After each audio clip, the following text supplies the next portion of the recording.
오늘도 그렇게 살아가고 있는지, 목자들은 하나님으로부터 초대받은 VIP가 어떠한 삶을 살아야 하는지를 우리에게 여실히 보여주고 있습니다. 그것이 두 번째 우리가 나눈 말씀입니다. 그들은 천사가 그들을 떠나 하늘로 올라갔을 때 그들의 행동은 16절부터 기록되어져 있지 않습니까? 그들이 빨리 갔습니다. 그들이 빨리 가서 예수님을 찾았죠. 그리고 예수님을 봅니다. 그리고 그 예수님과 옆에 있던 부모와 함께 있던 사람들에게 천사들이 자기들에게 전해준 말을 그들에게 전합니다. 그리고는 놀라는 그들과 함께 정말 주의 말씀이 사실이었구나 하면서 그들이 그곳에서 되어진 모든 것들, 성경은 그들이 보고 된 모든 것들로 인하여 여호와께 찬양과 영광을 돌리면서 돌아갔다, 이렇게 말씀하고 있습니다. 하나님의 VIP, 그들이 했던 두 번째 일은 뭐냐면 그들이 가기로 결단하고 확인하기로 합니다. 하나님의 말씀이 사실인가 하여 확인하고자 합니다. 저희들이 이제 좀 애매한 부분이 있습니다. 믿음이 뭘까? 믿음은 믿는 거 아니에요, 그죠? 근데 보고 믿는 믿음도 참 귀한 믿음이고, 주님께서도 보지 않고 믿는 자가 복되도다 라고 하셨지만, 처음부터 어떻게 보지 않고 믿는 믿음이 있을 수 있겠습니까?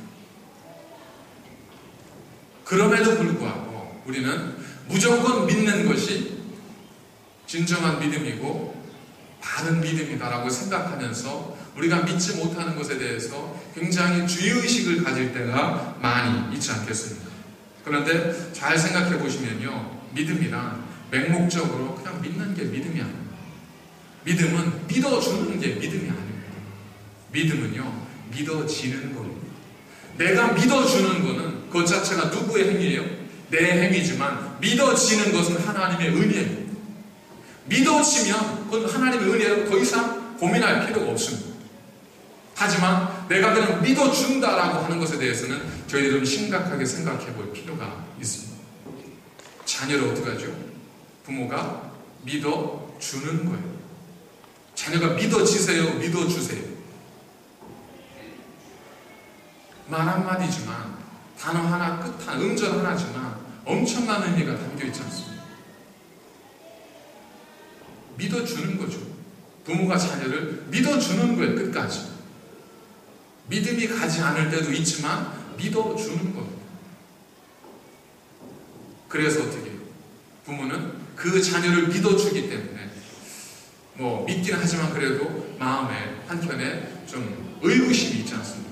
그래 자꾸 문도 열어보고 얘가 어디 딴 데를 새진 않아 전화도 해보고 막 이러잖아요. 자, 그런데 믿어지는 경우가 있어요. 믿어지는 경우는 어떻게 하죠? 애가 공부 하나하나 문 열고 이렇게 보는 게 아니라, 아유 애가 공부할 텐데 목마르고 힘들고 배고프겠다 해서 다과를 가지고 들어가죠. 똑같은 다과지만 감시용 다과가 있고, 정말 얘가 고생하는구나 하고 아이를 위해서 그를 위한 다가가 있습니다. 그러지 않습니까? 그것이 믿어지는 것과 믿어주는 것의 차이입니다. 성경에 보면요, 하나님도 예수님도 우리가 무조건 믿는 것, 맹목적으로 믿는 것을 칭찬하기보다는 우리가 믿을 수 있기를, 믿기를 원했던 사람들을 더 칭찬하셨던 것을 저희들이 수없이 보게 됩니다. 베드로가 제자들과 함께 갈릴리 바닷가를 그 배를 타고 가고 있을 때 갑자기 그 바다에 풍랑이 일게 됩니다. 풍랑이 일자 어부였던 이 제자들도 그 속에서 사경을 헤매는 겁니다. 죽을 만큼 힘들고 있을 때 저쪽에서 흰 물체 하나가 무리를 걸어오는 겁니다. 자, 아까의 논리라면 우리가 어떻게 해야 되냐면, 저 정도는 예수님이라고 믿어야 되는 거예요. 근데 그게 믿어질 수 있겠냐? 무서워서 유령인가 하고 제자들이 두려워하니까 그쪽에서, 누군지 모르는 저쪽에서 뭐라고 말하냐면, 아니다, 얘들아, 나다, 이러는 거예요. 그러니까 베드로가 어떻게 하죠? 당연히 그 정도 수제자 같으면 그걸 믿어야죠. 아, 그렇군요. 아, 이거 주님이시군요. 이래야 되는 거 아니에요? 근데 베드로가 어떻게 해요? 주여, 만일 주시거든 나로 명하여 이 무리를 걷게 하소서. 자, 베드로가 어떻게 생각해요? 베드로가 의심해서 그랬을까요?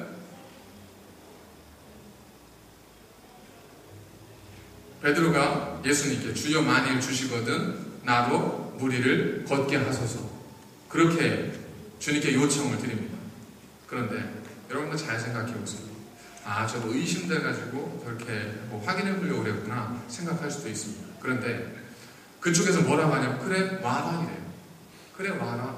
사실은 베드로는 저기 있는 분이 그냥 멀리서 말씀으로만 주님이라고 한 것이지 정말 주님인지 아닌지는 모르는 상황이지 않습니까? 자, 그 상황에서 그쪽에서 그래 와라 이렇게 이야기한 거예요. 근데 그냥 뭐 여기서 저 정도 걸어가는 정도야 문제가 안 되겠죠. 하지만 지금 어디로 가야 돼요? 베드로는 물 위를 들어가야 되는 거예요. 그 풍랑이 엄청난 물속으로 베드로가 발을 내디뎌야 되는 겁니다. 여러분, 목숨 걸고 장난할 사람이 있으세요? 없죠. 베드로가 물을 디디려고 했다는 뜻은 뭐겠습니까? 그는 저분이 주님이 아니라고 하는 의심을 가지고 나아갔다는 것이 아니라 주님이라면, 반드시 주님이라면 나를 이 무리도 걷게 하실 수 있는 분이다 하는 걸 통해서 확인하려고 했던 겁니다. 왜냐하면 여러분, 누구도 갑자기 아무런 고지 없이 무리를 걸어오는 분을 향해서 내가 예수다 그러는 주님을 향해서 믿어야 될 필요는 없습니다. 그러잖아요? 그걸 믿어야 될 이유는 없지 않습니까? 그거 안 믿는다고 예수님이 안 믿는 것도 아니잖아요. 그 상황에서 베드로는 어떻게 해요? 확인을 하는 거예요. 주님, 만일 주님이시거든 말씀대로 주님이 하셨던 것처럼 저로 무리를 걷게 해주십시오. 그랬더니 그래라 베드로가 목숨 걸고 무리로 뛰어 들어갑니다. 그랬더니 기적같이 무리를 걷게 되죠. 주님이 책망하신 때는 언제죠? 그가 믿었을 때가 아니에요. 가다가 풍랑을 보면서 아이고 내가 진짜 걷네, 기가 막히네 하면서 의심하는 마음이 들었을 때 빠지게 되었고, 주님의 책망은 그때 베드로에게 주어졌습니다. 믿음이 적은 자여 왜 의심하느냐. 그런 책망은 오히려 주님이 나를 무리로 걷게 해주시라고 그렇게 이야기했던 그 순간에 베드로에게 주어졌어야 마땅할 텐데 그게 아니라는 겁니다. 주님은 확인하고자 하는 베드로를 허락해 주셨습니다. 우리에게는 확인하는 신앙이 필요하다는 겁니다. 무조건 믿는 것이 믿음이 아닙니다. 기도는 어땠습니까? 나는 부족한 사람인데 하나님께서 와서 너는 큰 용사라, 내가 너로 민족을 구원하리라. 기도는 어떻게 하죠? 정말 하나님 그게 사실이라면 오늘 밤 이 솜 위에만 이슬이 내리게 해주십시오. 뭐 하는 거예요? 확인하는 거예요. 확인하는 거예요. 밤에 확인이 됐어요. 그 다음날 정말 하나님이라면 죄송합니다. 이번에는 이 솜 위에만 내리지 말고 다른 곳에만 내리게 해주십시오. 또 확인합니다. 하나님께서 확인을 허락해 주시지 않습니까? 그렇다면 확인하는 것과 의심하는 것은 어떤 차이가 있을까? 동일한 사건이 제자들에게서 벌어졌잖아요. 도마가 예수님께서 부활하신 후에 제자들을 찾아오셨을 때 그 자리에 없었습니다. 그러나 제자들이 우리가 부활하신 주님 만났다 그랬더니 도마가 뭐라고 하냐면 나는 내가 보고 만져보지 않고는 믿지 않겠다 그럽니다. 자, 도마가 믿어야 될 이유가 있을까요? 베드로는 저쪽에서 걸어오는 분을 주님이라고 믿어야 될 이유는 사실 없었어요. 그런데 그렇다면 도마는 주님이 부활하셨다는 사실을 믿어야 될 이유가 있었을까요? 왜요? 주님께서 이미 내가 십자가에 죽은 후에 사흘 만에 부활할 것이라고 말씀하셨지 않습니까? 이미 그게 믿음의 근거를 주셨어요. 그렇기 때문에 도마는 그것을 믿어야 했습니다. 그리고 도마를 위해서 주님께서는 나머지 10명의 제자들에게 그 주님 몸을 보여주셨어요. 그런데도 도마는 믿지 않습니다. 도마는 확인하고 싶었던 것이 아니에요. 도마는 믿지 않았던 겁니다. 도마는 의심했습니다. 믿으려 하지를 않았습니다. 믿기 위해서 나아가는 것과 의심을 하기 위해서 나아가는 것은 전혀 다르죠. 믿어주는 것과 우리가 믿어지는 것이 다른 것처럼 우리가 하나님에 대해서, 하나님 말씀에 대해서도 마찬가지입니다. 우리가 내 믿음을 더욱더 곤고히 하고 정말 하나님의 말씀이라면, 하나님 믿는 자에게 능치 못함이 없다고 하셨는데 정말 하나님 말씀이 사실이라면 저에게도 이러한 일이 있습니다. 하나님 능치 못함이 없도록 주의 능력으로 나를 이끌어 주십시오. 이게 뭐 하는 거예요? 확인하는 거예요. 의심하는 거면 어떻겠어요? 무슨 능치 못할 일이 없어. 난 그런 거 안 해. 나는 그런 기도는 안 해. 왜? 안 믿으니까. 우리가 믿는다고 생각하는 것이 사실은 우리의 불신일 수 있다. 왜? 믿으면 당연히 기도할 텐데 기도하지 않으니까. 믿으면 당연히 구할 텐데 구하지 않으니까. 베드로가 주님인 것을 어느 정도 믿었기 때문에 확인하기 위해서 물 위로 걸어갔던 것처럼 우리가 주의 말씀, 하나님 말씀이 살아있고 생명력이 있는 그런 말씀임을 믿는다면 우리도 마땅히 그 말씀이 나를 통해 이루어지도록 우리가 나아갈 수 있지 않겠습니까? 그런데 안 나가는 거예요. 어떻게 하는 거예요? 그 대신 믿어버리고 마는 겁니다. 성가대 수련회 때 말씀을 드렸지만 이러한 심리가 어디에서 왔을까요? 종말론을 주장하는 한 단체, 한 박사가 이제 그 신분을 위장하고 갔습니다. 때가 됐는데 뭐 하나님 그들의 신에 심판은 없고 대신 교주가 나와서 여러분 기뻐하십시오. 우리의 신이 당신들의 기도를 들으시고 간절한 기도를 들으셔서 우리 모두를 구원하도록 하셨습니다. 했더니 잠깐 정막이 흐르다가 갑자기 여기서 박수가 터져나오기 시작하면서 감사, 찬양과 영광을 돌리는 겁니다. 그럼 축제가 벌어지는 거예요. 너무 이상한 거예요. 이분이 보기에는. 도대체 왜 이런 일이 벌어질까? 자기들이 믿어왔던 것이 이처럼 아니라는 것이 늘어났는데 왜 사람들은 여전히 아니라는 것을 믿지 않고 오히려 교주의 엉뚱한 이야기를 믿을까? 거기에서 인지부조화라고 하는 이 단어를 만들어냅니다.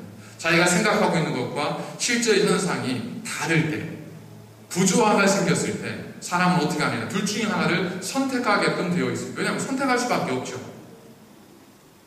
선택할 수밖에 없는 거예요. 자, 그런데 뭘 선택해요?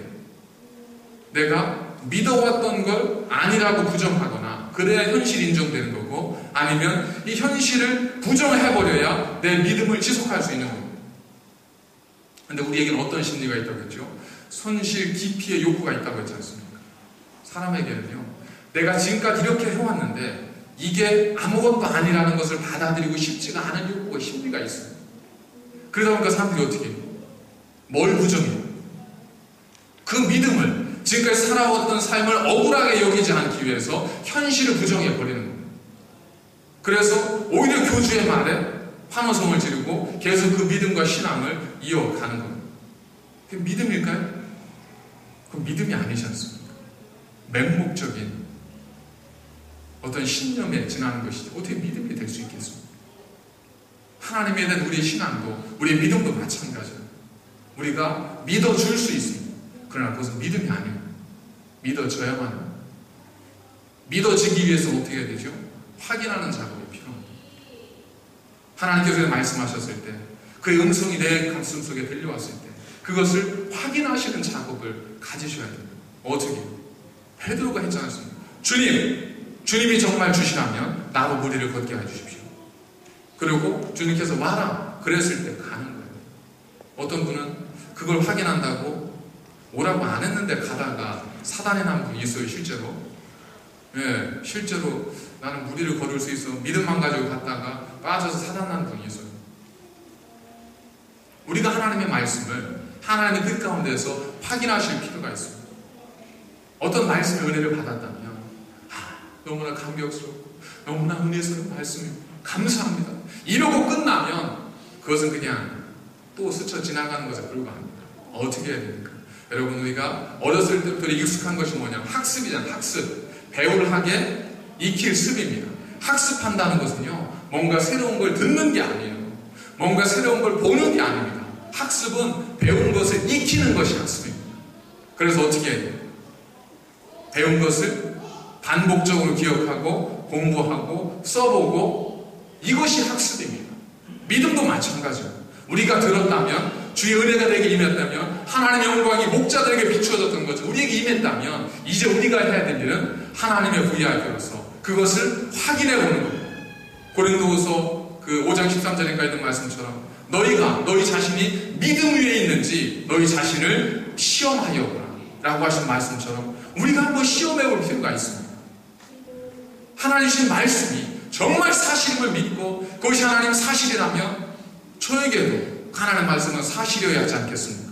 하나님 말씀이 진실이라면 이 말씀이 내 삶 속에도 진실이어야 하지 않습니까? 내 삶 속에도 그 말씀이 이루어져야 하지 않습니까? 하나님, 내 삶 속에 그 말씀을 이루어 주십시오. 제가 그 말씀을 믿고 기도합니다. 이게 뭐겠습니까? 이게 하나님께 나아가는, 목자들은 그렇게 주님께 나아갔어요. 그렇게 나아가서 그들이 보고 그들이 들은 것으로 인해서 그들이 뭘 하죠? 하나님께 영광을 돌리고 찬양을 돌립니다. 하나님의 VIP, 그들이 해야 될 마지막 일은 뭐겠어요? 찬양과 영광을 주께 돌리고 그 마음으로 어디로 가는 거예요? 다시금 그들의 자기의 좋아했던 삶의 자리로 돌아가는 겁니다. 그래서 그곳에서 하나님 주신 능력을 가지고 최선을 다해서 복음을 증거하는 증인의 삶을 사는 겁니다. 여러분, 이제 고난주간의 시작이 되어집니다. 주님께서 나를 위해 당하신 고난이 정말 나를 위한 고난이라면 주님의 위로가 분명히 나에게 있어야 하지 않겠습니까? 여러분, 고독할 때, 외로울 때, 근심될 때, 그때는 내가 주님을 또 버림받은 때가 아니라 내가 주님으로부터 주님께서 나를 떠나신 때가 아니라 바로 우리가 하나님의 VIP로서 신앙의 결단을 내려야 되는 중요한 때입니다. 주님께서도 제자들이 다 잠들어 있는 그때에 골고다에서 홀로 중요한 결단을 내리시지 않습니까? 가장 외로운 때, 가장 고독했었을 때, 가장 마음이 아팠던 그때에 주님은 위대한 결정을 내립니다. 아버지, 이 잔이 내게서 지나가길 원합니다. 그러나 나의 원대로 마시고 아버지의 뜻대로 하시옵소서. 그 결단을 내리고 주님께서 십자가의 길을 걸어가신 겁니다.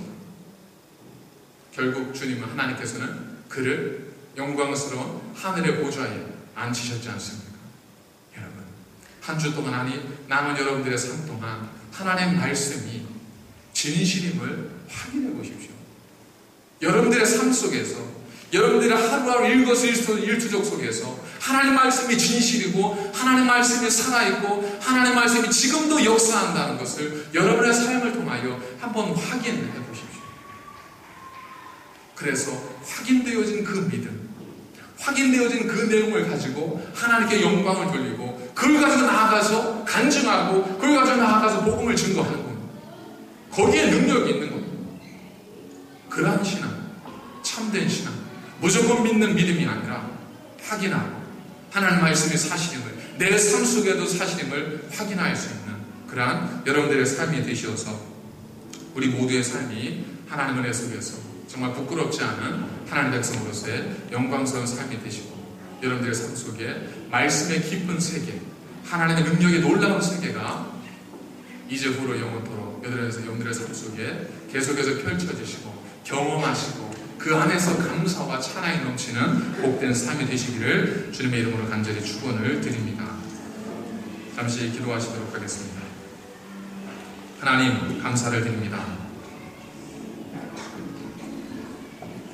믿음이 아닌 믿음을 붙들고 믿음이라 생각하며 살아왔던 저희들을 이제 지혜롭게 하시고 보게 하시고 듣게 하여 주셔서 바른 믿음 위에서, 진실함 위에서 하나님의 영광을 이루며 살아갈 수 있는 저희들이 될 수 있도록 도와주옵소서.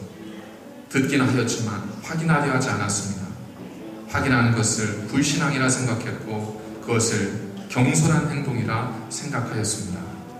그러나 주님께서는 믿음을 위하여 더욱더 견고한 삶이 되기 위하여 주의 말씀을 확인하는 자를 오히려 기뻐하시고 그에게 하나님의 영광을 보여주사 그로 더욱더 담대하고 강한 믿음 되도록 이끌어 주심을 말씀을 통해 깨닫사오니 목자가 천사가 하늘로 떠나간 후에 빨리 가서 보고 이루어진 모든 것들을 눈으로 확인하며 그것을 통하여 하나님께 영광을 돌렸던 것처럼 이제 오늘 저에게 주신 하나님 말씀이 있습니까?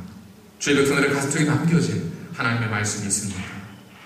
이제 스쳐 지나가는 믿음으로 끝나지 않게 하시고 삶의 자리로 돌아가서 그 말씀을 저들의 삶을 통하여 확인하게 하여 주시고 하나님의 살아계심을 저들이 목도하게 하여 주시고 그것으로 인하여 하나님을 찬양하고 예배할 수 있는 참된 예배자가 되게 하여 주옵소서. 외로움에, 고독 속에, 아픔 속에, 근심 속에 있는 주의 백성들, 그 순간이 하나님이 그들을 떠난 시간이 아니라 오히려 그들에게 하나님께서 선택의 기회를 주신 소중한 시간임을 깨닫게 하여 주셔서 고요한 중에 하나님의 뜻을 구하며 그들이 나아가야 될 바른 길을 선택할 수 있는 지혜로운 하나님의 백성들이 되게 하여 주옵소서. 예수님의 이름으로 감사드리며 간절히 기도하옵나이다.